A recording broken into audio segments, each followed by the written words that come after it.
Okay, Assalamualaikum dan salam sejahtera. Selamat kembali ke channel Gang Outdoors Gang. Gang Outdoors Gang. Tu lah tu. Okay, itulah apa ni. Betul-betul cabaran betul lah kalau aku nak buat cerita seram ni gang.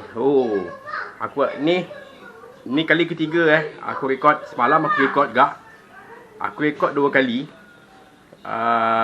Satu tak ada suara. Satu lagi dah tak tahu apa benda dia merepek. Kali ketiga dah settle. Aku nak transfer file, dia suruh format pula geng. Aduh, dia suruh format cut. Bila format, kalau masuk kat sana tak boleh. Format habis semua. Nah, hari ni aku kena buat balik geng. Okay? So tak apalah. Kita anggaplah ujian. So geng, kali ni aku nak ceritakan kisah seram ni yang berlaku di Putrajaya. Okay, Putrajaya ni dia ada 2-3 cerita lah. 2-3 cerita. Jadi aku je cerita. Aku tak nak sambung-sambung. Aku buat dia part by part. Part by part. Tengoklah. Ini kita nak cerita pasal apa dulu. So, okay, kalau korang tahu, dekat Putrajaya adalah bangunan-bangunan pejabat kerajaan lah. Dan di mana dekat dalam Putrajaya tu dia adalah tempat-tempat untuk penduduk ataupun luar Putrajaya datang untuk beriadah. Jadi adalah tempat-tempat kolam renang, kalau korang tahulah. Ya, okay. So kisah seram ni berlaku di kolam renang. Cuma aku tak nak bagi tahu dia presyen berapa. Bawah siapa aku tak nak bagi tahu. Cukup aku bagi tahu dia berlaku di kolam renang awam. Okay, kisah ni diceritakan oleh Man. Okay, Man ni dia technician di kolam tu lah. Jadi dia akan kerja-kerja technician ni dia akan pantau tengok kerosakan dan sebagainya lah. Okey. Kolam ni terletak di hujung Putrajaya. Jadi kolam tu agak besar, dia kata. Agak besar, memang sesuai untuk latihan, swimming, semualah dan sebagainya. Dan dia ada kolam besar dan kolam kecil. So, di sekeliling kolam tu adalah tempat-tempat kerusi untuk duduk. Okey. Jadi di sekeliling kolam tu memang disediakan CCTV. Okey, cerita ni terjadi pada tahun 2009-2010 macam tu. Ketika tu kolam tu baru lagi dibuka untuk public. So, dia kata technician ni Man dia kata dia dah banyak kali dengar cerita pasal Putrajaya ni ada tempat-tempat yang keras. Dan di situ juga tempat yang dia bekerja ni, kolam ni pun agak keras lah. Cuma dia orang tak pernah lagi lah jumpa. Sebabnya satu lagi sebab benda tu baru buka. Tapi sebelum tu lah, maksudnya siapa yang membuat tu, kontraktor tu pernah lah bercerita dan guard lah. Okay. Jadi kisah dia bermula pada satu hari tu. Okay, kolam tu Man kata buka sampai pukul 10 malam. Okay, lepas 10 malam, lepas semua dah balik, tinggal technician dan lifeguard, dia orang akan bersihkan kolam lah. Bersihkan kolam, dia letak klorin dalam kolam untuk besoknya pula. Jadi kolam tu dia macam ni dia macam kompleks tau. Dia macam kompleks kolam. Dia ada, bila kau nampak sini kolam, atas ni ada macam podium lah. Podium tempat orang istirahat, orang buat aktiviti, macam tu lah. Podium bangunan, satu podium. Jadi pada podium atas tu dia boleh tengok lah kolam tu kat bawah. Okay, so lepas dia kemas-kemas semua tu, technician ni ada yang technician yang overnight di kolam, tidur di kolam. Ataupun ada juga yang balik lambat. Setengah-setengahnya sebab kadang-kadang dia orang kena buat kalau ada kerosakan apa-apa daripada filter di bawah tanah tu, dia kenalah repair apa yang boleh. Sebab untuk running besok punya aktiviti kan.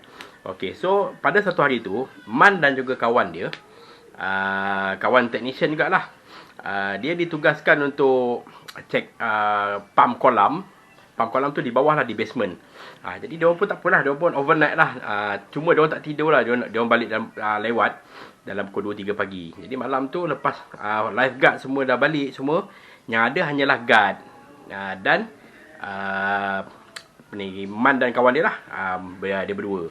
So dia dah Man dan ni, dia lepas dia buat kerja semua tu, dia akan duduk berehat di dalam bilik bilik khas lah, bilik khas technician.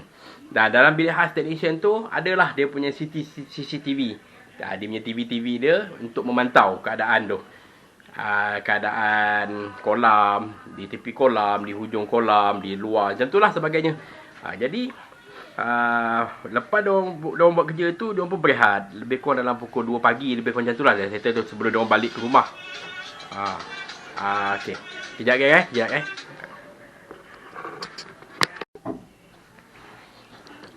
Okay geng, sorry geng. Ada call pula masuk. Sekejap lagi dah call balik ni. Okay, apa tadi lah ceritanya. Okay lah. Lepas berehat tu, dalam bilik tu, dia orang lepak minum-minum dengan kawan dia tu. Minum air semua, rehat semua tu. Lepas tu, okay, dia bilik tu di sebelah dia tau. Sebelah kolam. Jadi dia boleh nampak lah kolam tu belah sana. Dia ada cermin. Okay, jadi bila dia lepak tu, okay, dekat kolam, sekeliling kolam tu ada satu lampu yang pada simen bawah, dia tembak ke atas lah. Dia tembak ke atas tu, dia ada satu macam kanopi. Satu lampu, satu kanopi. Satu lampu, satu kanopi. So, lampu daripada bawah tu dia akan tembak ke kanopi tu, nampak terang. Okay, dan ada lagi satu lampu tu, yang memang lampu tu dia di jalan, dekat sini. Lampu tu dia tembak atas yang tu je. Tak adalah dia tembak tu terang sampai kata, tak adalah, cuma adalah cahaya tu. Jadi bila dia orang lepak-lepak, okey, lepas dia lepak dalam tu, dia lepak kat luar isap okok sambil tu berborak lah, memandang kolam, berborak macam tu. Okey, bulan pun terang, okey, cantik lah. Tiba-tiba geng, tiba-tiba dia ternampak, okey, dia Man tengok duduk macam ni, diri macam ni, ada tembok. Dia okey, lepas tembok tu kolam lah. Okey, kolam belah sana yang aku kata lampu-lampu tadi lah. Okey, dia bawa-bawa, jadi dia nampak dekat yang lampu yang aku kata tu, kat simen tu, dia nampak lampu tu tiba-tiba berubah warna. Dia berubah. Okey, lampu tu dia warna putih geng, warna putih kuning macam tu lah. Tiba-tiba dia kata lampu tu dia bertukar warna biru jadi. Maksudnya cahaya yang biasan dia tu, yang keluar pada bawah tu, jadi jadi biru. Lepas tu hilang. Okey. Tak lama lepas tu, benda tu sekali lagi. Dia bertukar jadi biru. Lepas tu dia hilang. Dia biru dia geng, biru macam gelap lah. Jadi, apa hal lampu tu dia bertukarnya tu? Okey. Lampu tu pula, dia bukannya satu je. Dia ada 1, 2, 3. Jadi, benda tu berlaku macam ni Dia macam seolah ada satu pergerakan. Okey, mula-mula daripada kiri. Okay, dia lalu dekat benda tu, tapi tak nampak pergerakan tu. Cuma dia boleh anggap macam tu lah, sebab dia lalu kat lampu tu, yang ni biru. Lepas tu dia putih balik. Lalu sebelah biru. Sampailah ke lampu yang nombor 3 pun biru. Lepas tu dia hilang. Lepas tu benda tu patah balik macam tu. Dia biru, hilang, biru, hilang, biru, hilang. Jadi, kenapa pula dia kata kan? Dia macam tak sedar hati. Lepas tu dia kata tak apalah ni, kita lepak dalam balik lah. Okay, dia lepak dalam balik. Bila dia lepak dalam balik geng, dia ada CCTV. Okey, bila ada CCTV, dia cuba buka balik CCTV tu, dia nak tengok apa yang berlaku. Okey, bila dia tengok tu, memang tak ada apa-apa. Memang nampak benda tu, biru tu memang nampak. Jadi dia macam, dia kata okey, tak apalah, mungkin ada kerosakan lah. Seorang Man punya kawan pergi cuba cek. Dia cuba cek dengan Man tunggu sini lah. Man tunggu kat sebelah. Member dia pergi kejap tengok. Kita tengok, tak ada apa-apa masalah. Dan dia orang decide untuk masuk balik dalam bilik maintenance tu. Dia dah duduk dalam tu. Dan dia tengok lagi sekali. Kalau lah benda tu lalu. Okey, apa yang dia orang terkejut geng? Apa yang menakutkan dia orang? Bila dia orang cuba memerhatikan CCTV. Sebab dia dah tahu dah benda tu berlaku kat situ. So dia akan fokus ke CCTV yang menghala ke situ. Jadi diorang pun tengok. 5 minit pertama tak ada apa-apa. 10 minit pertama tak ada apa. Setengah jam selepas tu, geng. Okay, setengah jam selepas tu, dia terjadi lagi sekali. Lampu tu bertukar menjadi biru. Oh, aku cerita pun meremang. Okay, dia bertukar menjadi biru. Jadi dia cuba zoom. Okay, zoom sikit lah. Okay, dia cuba zoom. Okay, zoom. Okay, still warna biru yang tu. Okay, selepas tu, geng. Selepas dalam beberapa saat lepas tu, dia ternampak ada satu, dia macam kelibat putih, geng. Tapi dia orang panggil macam family, geng. Dia ada yang besar dan ada yang kecil. Oh, meremang. Nah, dia ada yang besar dan ada yang kecil. Seolah-olah macam satu family yang mak ayah dah membawa anak dia. Berpegangan tangan, geng. Cuma dia tak berapa nak jelas. Sebab dalam CCTV, tak berapa nak jelas. Dia warna putih. Dia tak silap aku, Man kata ada 4. 2 besar, 2 kecil. Dia berjalan melintasi lampu tu, geng. Setiap kali dia lalu kat lampu tu, geng, lampu tu bertukar. Dan CCTV tu bup bup. Macam tu. Setiap kali dia lalu benda tu lalu macam tu. Dia lalu kat lampu tu dia akan bertukar. Dan dia akan nampak, dan CCTV tu jelas nampak sama-sama benda tu warna putih, 4 ekor, 2 besar, 2 kecil, geng. Dia macam family. Jadi member Man pun dah cuak, uish, apa benda ni? Tapi yang member Man, dia cuba keluar dan hintai. Memang tak ada, geng. Kat luar memang tak nampak. So, CCTV tu dia dah rekod. Jadi, dia orang cuak yang pasal, dia orang tutup habis semua. Cuma CCTV je tu, dia semua, dia balik, geng. Balik. Dia pecut balik rumah. Besok paginya, dia ceritalah dengan supervisor semua. Dan, dia cuba buka lagi sekali. Rekod yang malam tadi punya, lebih kurang dalam pukul 2, pukul 3 pagi. Bila dia check, geng, memang ternyata terbukti memang ada lagi benda tu, geng. Rekod yang semalam tu memang dia orang dapat. Memang dia nampak benda tu bergerak, yang 4 ekor benda tu. 2 besar, 2 kecil, geng. Jadi, dia orang memang cuak lah. Dia orang memang cuak, supervisor memang cuak. Dan dia orang kata, kalau boleh lah, lepas ni kita kurangkanlah aktiviti. Kalau kerja-kerja malam tu kurangkanlah. Kalau boleh pukul 12 kita balik. Sebab kita tak nak apa-apa berlaku. Sebab dia orang berdua, kan. Jadi manalah tahu, kan, apa-apa jadi kat orang. Kot benda tu mengacau sampai kau panik, kau boleh terjun kolam ke, kot yang tak boleh berenang, boleh lemas. Dan apa yang aku tahu, kisah seram yang kat situ, dia tak habis kat situ, geng. Okay. Dia orang berbincang dengan management, staff kat situ lah, untuk membuat satu bacaan Yasin lah. Jadi dia orang buat satu bacaan Yasin. Dah dapat satu tarikh itu, dia orang pun buatlah persiapan semua untuk buat baca Yasin. Okay, baca Yasin ni dia buat kat atas. Aku kata tadi ada satu tempat boleh tengok kat bawah, kat atas tu macam ada ruang lega lah. So dia orang buat kat atas tu lah. So dia panggil lah staff pekerja yang jaga itu, termasuk cleaner, termasuk guard, termasuklah technician semua untuk bacaan Yasin. Dan diiringi seorang ustaz lah. Okey, apa yang berlaku, geng, masa baca Yasin ni? Okey. Ini apa yang disampaikan kepada aku betul tak betul tu aku wallahualam lah.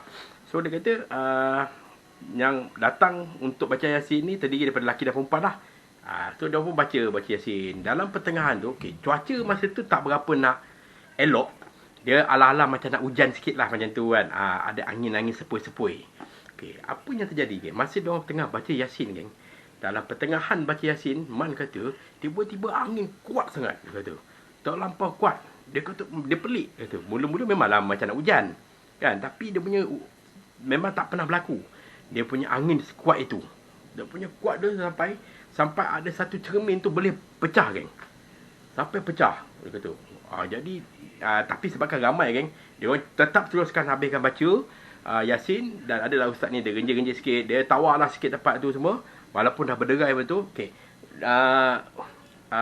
Angin tu berlangsung lebih kurang dalam beberapa minit, geng. Selepas pecah berderai semua tu, lepas beberapa minit lepas tu, dia berhenti. Okey, jadi diorang pun teruskan baca Yasin. Dan angin tu dah tak ada, itu sekali tu je lah yang pecah cermin tu, kan. Jadi selepas habis semua bacaan Yasin, okey, adalah ketua-ketua kat situ yang berbincanglah dengan ustaz-ustaz itu. Dia kata, apa kata kalau kita panggil ahli perubatan Islam untuk tengok. Okey, jadi cerita ni pula dah habis. Okay, malam tu dah habis dah baca Yasin semua habis semua. Benda ni pula berlangsung pada esoknya pula. Esoknya pula dia panggil lah ustaz daripada satu perubatan Islam ni untuk tengok. Okey, jadi bila dah datang, dia buat bacaan-bacaan dia sendiri tengok, dan memang ternyata kat situ adalah kawasan dia. Kawasan dia, geng. Kawasan makhluk tu menginap, geng. Sebab apa yang dia beritahu, dia kata situ tempat asal dia sebelum Putrajaya tu dibina. Sebelum Putrajaya dibina, itu adalah tempat dia, rumah dia. Jadi diorang dah buat bangunan kat situ, jadi dah mengacau tempat dia lah. So apa yang aku dapat tahu, Man cerita dialog antara perubatan Islam, perubat Islam tu dengan jin tu, dia minta jin tu keluar ataupun dia nak pindahkan di tempat lain. Jadi apa yang aku dapat tahu juga, bila perubatan Islam tu kata, dia kata jin tu dia tak nak keluar jauh. Dia boleh keluar daripada bangunan tu, tapi dia tak nak pergi jauh. Dia kata dia nak duduk di tepi tasik saja, dia kata. Dekat situ dia kata ada tasik. Dia tak nak jauh, dia kata. Dia takkan pergi jauh sebab tu tempat dia. Ini apa yang perubat Islam tu beritahu dan Man cerita pada aku. So dia kata dengan persetujuan tu adalah bacaan-bacaan dia, dan selepas selesai tu ustaz tu pun kata okey, dia dah alihkan benda tu alih ke tasik. Maksudnya maghrib, malam ke apa, tolonglah jangan duduk di tepi tasik sebab benda tu tak suka, geng, dia kata. So alhamdulillah selepas tu dah tak ada dah benda-benda yang buruk berlaku dekat tempat tu, geng. Penyaman cerita lah. Okey, geng, itu saja apa yang aku nak ceritakan. Aku ada lagi 2-3 kisah yang berlaku di Putrajaya ni, nanti aku akan ceritakan. So sampai kat sini dulu aku sampaikan cerita ni. Aku harap korang terhibur, aku harap korang rasa seram. Kalau ada yang nak komen tu, komenlah yang membina ke apa, untuk aku memperbaiki apa yang patut. Okay, so macam biasa, apa yang aku boleh katakan, yang buruk tu datang pada aku, yang baik tu datang pada Allah SWT. Kalau ada salah silap tu, minta maaf. Kalau aku ada terkasar bahasa ke pun, aku minta maaf, geng. Okay, aku sudahi dulu episod kali ini dengan ucapan Assalamualaikum.